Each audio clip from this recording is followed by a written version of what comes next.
من دەمەوێت گفتوگۆی زیاتر بکەم میوانم لە ستودیۆ ئامادەیە بەڕێز دکتۆر سامی جەلال ڕاوێژکار لە وەزارەتی ناوخۆی حکوومەتی هەرێمی کوردستان. دکتۆر زۆر بەخێر بێت. با سەرەتا لە یاسای دەواازە سنووریەکانەوە دەست پێ بکەین ژمارە 30 ساڵی 2016 و کاتە هەرێمی کوردستان تێبینی هەبوو لە سەری تێبینیەکانتان بە هەند وەرگیران یاخودنا. زۆر سپاس بۆ ئەم دەرفەتە کە پێتان داین ئەمڕۆ ئامادەبین هەندێک ڕوونکردنەوە پێشکەشکەین لەسەر بابەتی دەواازە سنووریەکان. یاسای دەواازە سنووریەکان ژمارە 30 ساڵی 2016 کە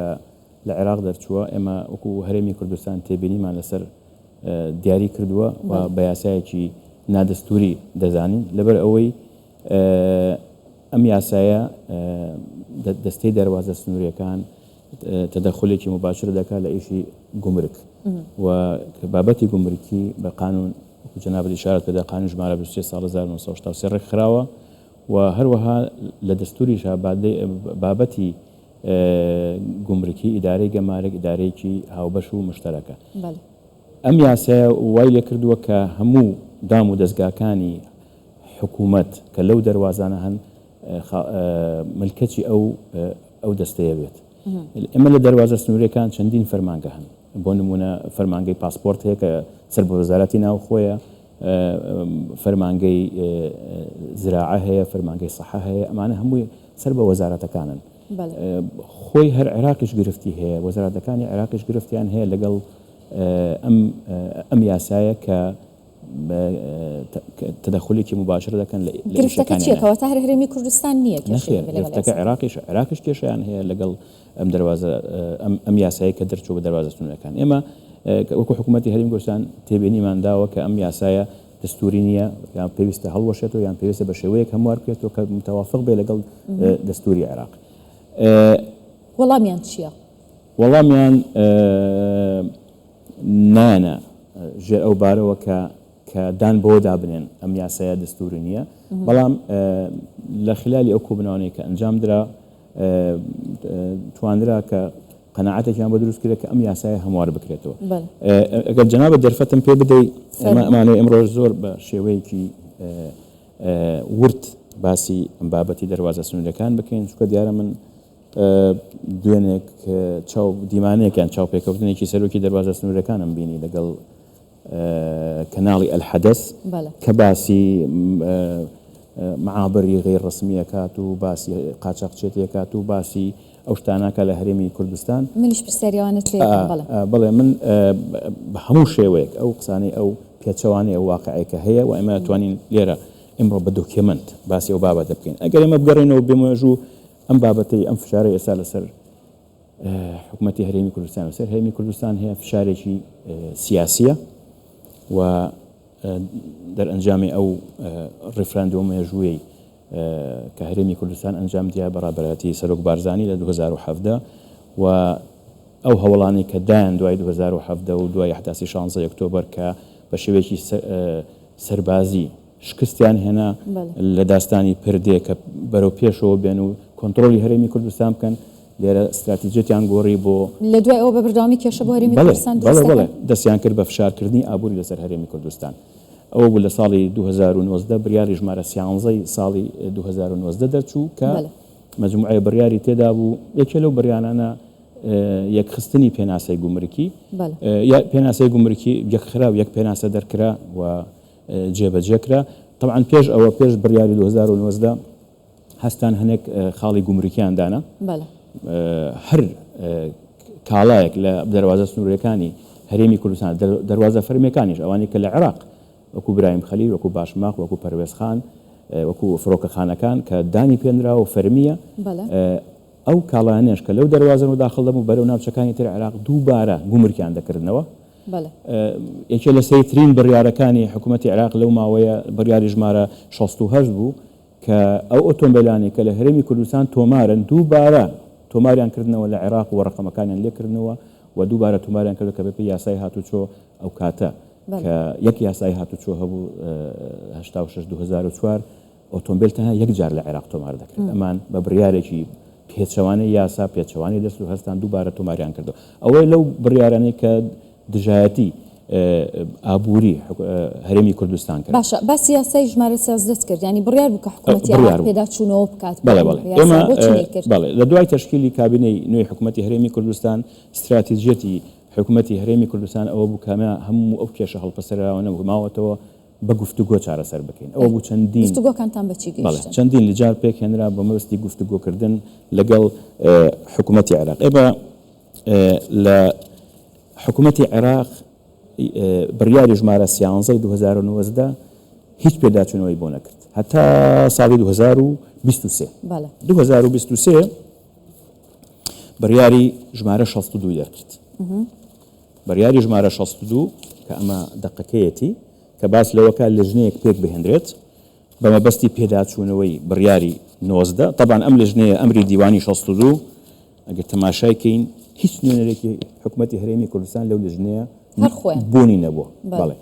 دواتر بە نووسراوێک ئاگادار کراینەوە کە نوێنەری حکوومەتی هەرێمی کوردستان ئامادە بێت. بەندە لەگەڵ جێگری بەڕێوەبەری گشتی ئەو کاتە لەو لژنەیە ئامادە بووین. مناقەشەی بڕگە بە بڕگەی بڕیاری 11 2019 کرا لە دەرئەنجامی 4 سەعات مناقەشەکردن. طبعا ئەو مناقەشانە لە 12 3 2023 ئەو مناقەشانە کە کرا دەرکەوت لە دەرئەنجام کە حکوومەتی هەرێمی کوردستان گشت پابەندیەکانی بڕیاری 13 جێبەجێ کردووە بەڵکو حکوومەتی ئیتیحادی پابەندەکانی جێبەجێ نەکردووە و مەحزەرێکی زۆر ڕێک و پێک نووسرا بە هەموو ئەو بڕگانەی کە ئیتیفاقی لەسەر کرا و ئەم مەحزەرە ئیمزا کرا هەموو نوێنەرانی عێراق ئیمزایان کرد بە نوێنەری سەرۆکی دەستەی دەروازە سنوورەکان دەستی دەروازە سنوورەکان. ئەمە نێردرا بۆ ئەنجومەنی وەزیرانی عێراق بە مەبەستی پەسەندکردنی. ئەمە دیارە دەرئەنجامی ئەم کاری ئەم لیژنەی 62 بەدڵیان نەبوو لەبەر ئەوەی ئیسپاتەکە کە هەرێمی کوردستان هەموو پابەندەکانی خۆی جێبەجێ کردووە و هەستان دووبارە لژنەیەکی تریان ئەمە بەڵگەیە بۆ ئەوەی کە هەرێمی کوردستان هەموو پابەندیەکی خۆی جێبەجێ کردووە. ئەوە مەحزەرەکە مەوجودە ئەمان تاندەی نێتوانن بڵاویکەنەوە و دواتر لژنەیەکی تریان تەشکیل کرد بۆ دووبارە هەڵسەنگاندنی ئەم لژنەیە هەڵسەنگاندن لەسەر هەڵسەنگاندن. ئەمە لە هیچ دنیایەکە و هیچ تاریخێکان نەبووە. هەستان بڕیارەکان و پێشنیارەکانی ئەم لژنەیان هەڵوەشانەوە لەبەر ئەوەی ئیسپاتەکە کە هەرێمی کوردستان هەموو پابەندەکانی جێبەجێ کردووە. ئەمەش دلیلی ئەوەیە کە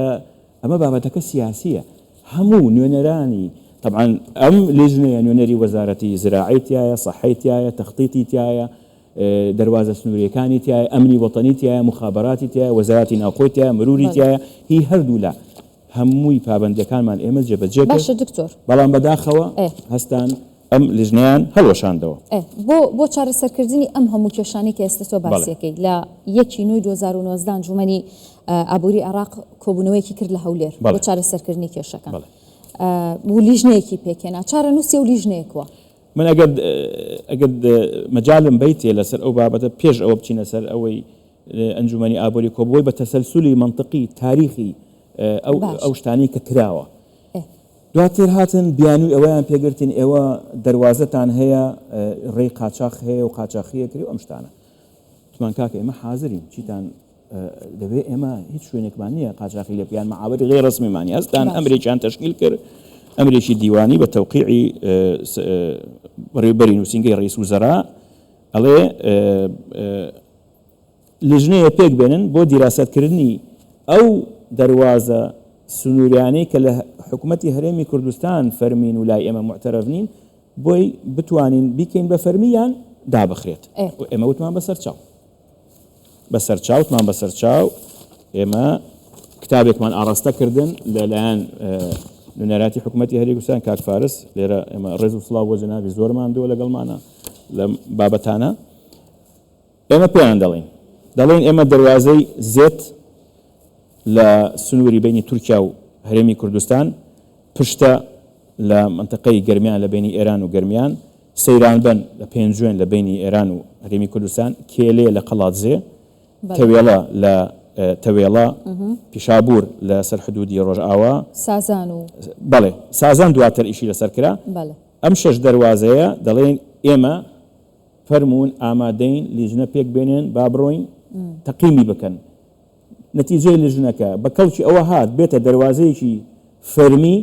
بەسەر چاو فەرموو ئەیکەمە بە فەرمی بە کەڵکی ئەوە نەهات بەسەر چاو دایەخین دەواازەی سەرزێڕی 7 ساڵ 10 ساڵ زیاترە دەواازەیەکی فەرمیە و بە مزەکرەی هەردوو وەزارەتی خارجەی عێراق و تورکیا بۆ بە دەواازەیەک و ئیشی خۆیانەکەن و مخابرات لیان داوا کردین کە ئەمە سیستەمی بایسیز لەوێدانمان فەرمون سیستەمی بایسیز دانین ئەو دەواازەی کاڵاوشت هاتووە ناکا پیایە تەنها بۆ گەشتیاران لەبەر ئەوەی باسی مەعابرەکانیان کرد ئێمە لە 2017 20 معبەر هەبووە کە ناڕەسمی بۆ لای ئێمەش قاچاق هەر 20 معبەرەکە 2017 داخران ئەمرێکی دیوانی دەرچوو 305 لە حکوومەتی عێراق وەختی کابینی عەبادی ئەو ئەمرە شێت جێبەجێ کرد حرس حدودی عێراق حرس حدودی عێراق کە قیادەی منطقەیەک لە هەولێرە کە هەموو حدودی هەرێمی کوردستان لەبینی تورکیا و بینی ئێران بەدەست ئەو قیادەیەوەیە هەتا نقطەی صفر قەزدم ئەوەی ئەو خاڵەی کە لە نێوان عێراق و ئێران هەتا نقطەی صفر مەسحیان کرد و ئەم ئێوە هیچ بیانوویەکتان بە حکوومەتی عێراق نێشتۆ داخرا وتمان کاکە قرارە دەرچوو لە مەجلیسی ئەمنی وزاری بە بڕیاری ژمارە 18 2023 باشە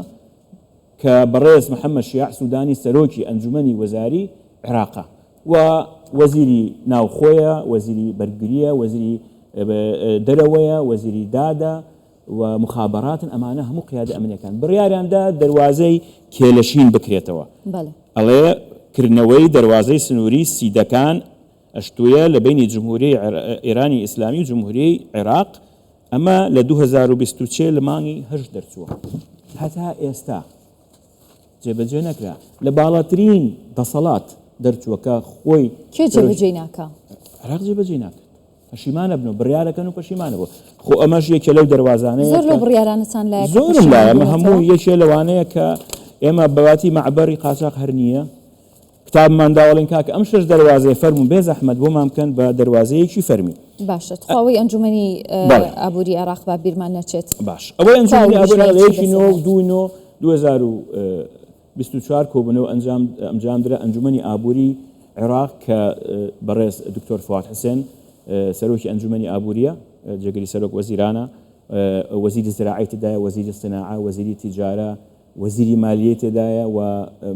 بەڕێوەبەری بانکی مرکزیدا سەرۆکی بڵین ئەمین عامی ئەنجومەنی وەزیرە و چەند ئەندامێکی تر هاتن لێرە لە هەولێر لە کۆبوونەوە ئەنجامدرا و یەکێ لەو کۆبوونەوانە بەڕێز سەرۆکی حکوومەتی هەرێمی کوردستان ئامادە بووە سەرپەرشتی و کۆبوونەوەیان دەکرد نقاشێکی زۆر کرا لەسەر بابەتی دەواازە سنووریەکان و لەسەر بابەتی چۆنێتی چارەسەرکردنی ئەو کێشانە لە ئەنجامی ئەو دێن لە کۆبوونەوەکان نەرمیە نوێنن بەسەر چاو بەڵام کە ئەگەڕێنەوە زۆر سەیرە کە ئەو بڕیارانەی هەمووی کە ئەیدەن پەشیمانە بنەوە بۆ نمونە ئێمە کۆبوونەوەیەکمان ئەنجامدا لە مانگی دوو هەر لەسەر ئەم بڕیاری دەواازە سنووریەکان ئەمانی کە ئەوەیە لە مانگی لە 12/2023 12/2023 کۆبوونەوەی ئەنجام لە دەستەی دەواازە سنووریەکان لەگەڵ بەڕێز سەرۆکی دەواازە سنووریەکان بەڕێز جوتیار عادل لەو کاتە سەرۆکی شاندەکە بوو بەندە بوو لەگەڵ بەڕێوەبەری گشتی گومرک و جێگرەکەی اتفاقێکی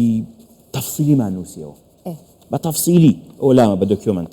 نووسیمانەوە حتا لێرە باسەکەین ئەڵێن ئەو منفەزانە بۆ مامکەن بە ڕسمی بێ زەحمەت هەموویمان نووسیوە و ئێمە مستعدین ئەوەی معبەر هەبێ ئەگەر هەبێت داخراوە و ئەگەر هەبێت ئێستا موجود بێت دایەخین وەلو کە حرس حدود تەکیدی کە دۆشتی وانە ئەو معبەرانە هەمووی داخرا ئێستا پێشەوەی بێمە ئەم بەرنامەی لەگەڵ فەرماندەی پاسەوانی سنوور یەک لە هەرێمی کوردستان قیادەی یەک قسەم کردووە یەک معبەر نییە هەتا نقطەی صفر ئێمە هێزەکانی پاسەوانی سنوور وجودی هەیە و کاری خۆیەکە چۆن ئەتوانن بڵێن کە هەیە لە هەرێمی کوردستان شارێکە قسەیەکە لە ئیعلامایکەن ئەگەر بابن بەرامبەر مدانیشن بڵێن ئەم اتفاقە هەمووی کرا هەر خۆشی سەرۆکی دەواازە سنووریەکان کاکزوتیار من عەبدولقادر و مجموعەیەک قیاداتی ئەمنی و مخابرات و ئەوانە ئێمە هەردوو لا داوامان کرد ئەم مەحزەرە عرضی قیاداتی علیا بکەین مەسەلەن هەرێک و عرضی مەرجعی خۆیەکات ئەوانیش داوایان کرد دوای 2 مانگ چوین کۆبنەوەیەکی بەرفراوان کرا بەڕێز دکتۆر ئومێد سەباح سەرۆکی شاندەکە بوو ئێستا ئەگەر گوێی لێمە شایەتە لەسەر ئەو مۆزوعە مناقەشاتی زۆر کرا لەسەر بابەتی پێدانی موچە و لەسەر بابەتی یەکێک لە بابەتەکان واژۆکردنی ئەم ڕێکەوتنامەیە گەیشتنە فەقەرەی ڕێکەوتنامەکە سەرۆکی دەرباز سنوورەکان پەشیمان بووە تینایکەم لەبەر چی؟ پەشیمان بووە فشارە پەشیمان بۆ کە ئەمە ڕێکەوتین پەشیمان بۆ فەرۆنی من لە قسەکانت تێگەیشتم لە عێراق ینی ئێستام کێشانی نێوان هەرێمی کوردستان و بەغدا شتێکی وانی نەگەر یاسا و دەستور جێبەجێ بکرێت یعنی ئەگەر کێشەش هەبێت بە ئاسانی چارەسەرە بێ دوای ئەوە ئەم واژووی نەکەوتین واژووی ناکەم کاکە بۆ واژوو ناکەی ئێمە ڕێکەوتوین نەخێر وتی ئەبێ ئێمە هەموو مەنافزی هەرێم ملکەچمان بێت مان ئێمەوە دستوری نیە بە هیچ شێوەیەک ئێمە اتفاقمان کردووە دیارە کە چێتە لای سەرکردەکانی پێی دەڵێن بۆ شێوەیە نابێت بە هەر حاڵ ئێمە هەر مرونەتمان ئبدا کردو هەر مرونەت دیسان ئەو بابەتە ئیسارە کراوە ئەنجومەنی وەزیرەی عێراق لە 2023 بڕیاری 23 661 دەکرد بڕیاری 661 ئەڵە پێکهێنانی لجنەیەک بە سەرۆکاتی جێگیری سەرۆک وەزیران وەزیری تەختی دکتۆر محەممەد تەمیم وەزیری ئیعمار وەزیری داخلیە وەزیری تعلیم عالی و وەزیری ناوخۆی هەرێمی کوردستان و وەزیری دارایی من ئەندامی ئەمشان دەبوو دوو کۆبنەوەمان ئەنجامدا کۆبنەوە یەکەم ئەنجام درا لە مانگی 11 بوو ئەنجام درا لە وەزارەتی تەخطیط و هەنێک تەفاهمات کرا لەسەر مەوزوعەکە کۆبنەوەی دووەم لە مانگی 7 کرا لە 2024 لە وەزارەتی تەخطیط یەک ڕێکەوتنی تێر و تەسەل نووسرا محزەرەکەم لایە بە تێر و تەسەلی محزەرێکی تێر و تەسەلمان نووسی مراجعەی قەراری 13مان کردو دووبارە و هەموو بڕگەکان ئیتیفاقی لەسەر کراوە هەموو ئیتیفاق هاتنە سەر بڕگەی و ئیتیفاقیشمان کرد طبعا زۆر بابەتی ئیخزاعی مەنافز و ئەم شتانە و ملکەش بێت و بەڕێز وەزیری ناوخۆ زۆر بە سەراحەت ئەو بابەتە دەستوری نییە یاساکەتان دەستوری نییە و توانی لەو کۆبنەوەی ئەوە فەرز کات کە لژنەیەک پێک بێنێرێت بۆ تعدیلی قانونی هەیە مەنافزی حدودی و تەسبیت کرا لە محزەرەکە هاتینە سەر بڕگەی ئیدارەدانی منفەزەکە سیغەیە بدۆزینەوە ئێمە هەموومان نووسیەوە لەسەر ئەو نقطەیەوتیان دەبێت منافزەکان ئیخزاع بێتمان با وەزعەکەوکو خۆی بمێنێتەوە تا ئێستا کە یاساکەمان تعدیل کرد ئەو کاتە ئەو تعدیلە بڕیارەدا منافزەکان ئیدارەدانی بە شێوەیەکە بێت محزەرەکەمان نووسیەوە حازرمان کردن بۆ تەوقیع دیسان پەشیمان بوونەوە و نەکرا و ئەمە هەموو بە دۆکیومنت لای من موجودە کە ئەمە ئەم محزەرە خۆیان نووسیوانەتەوە ئێمە کێشەی زۆر گەورەترمان هەیە لەو بابەتە تەماشاکە حربە اقتصادیەکە لە بینی هەردوو کۆبنەوەی یەکەم و کۆبنەوەی دووەم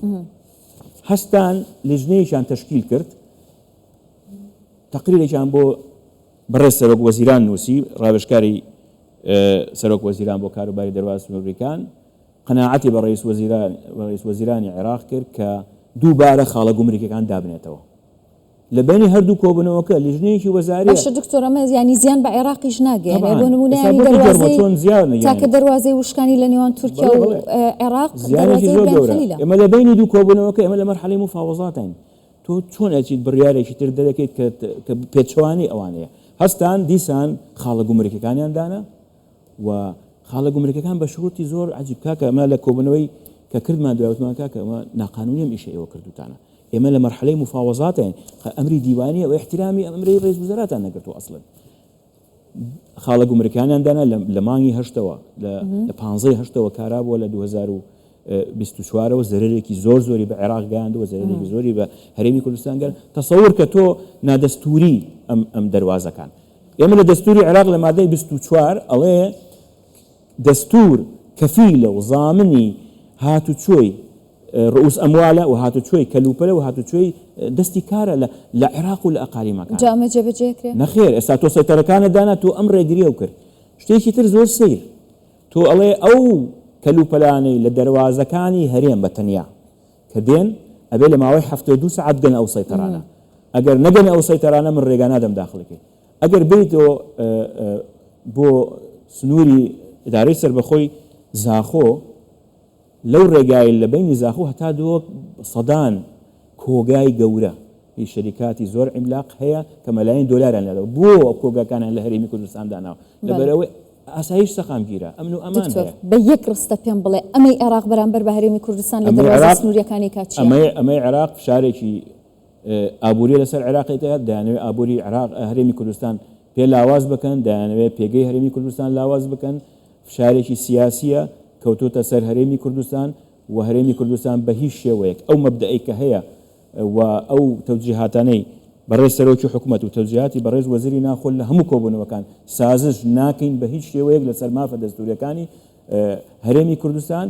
ئەگەر بڕیارەکان چ شێوەیەک. زۆر سپاس دەکەم دکتۆر سامی جەلال ڕاوشکار لە وەزارەتی ناوخۆی حکوومەتی هەرێمی کوردستان زۆر بەخێر بێت.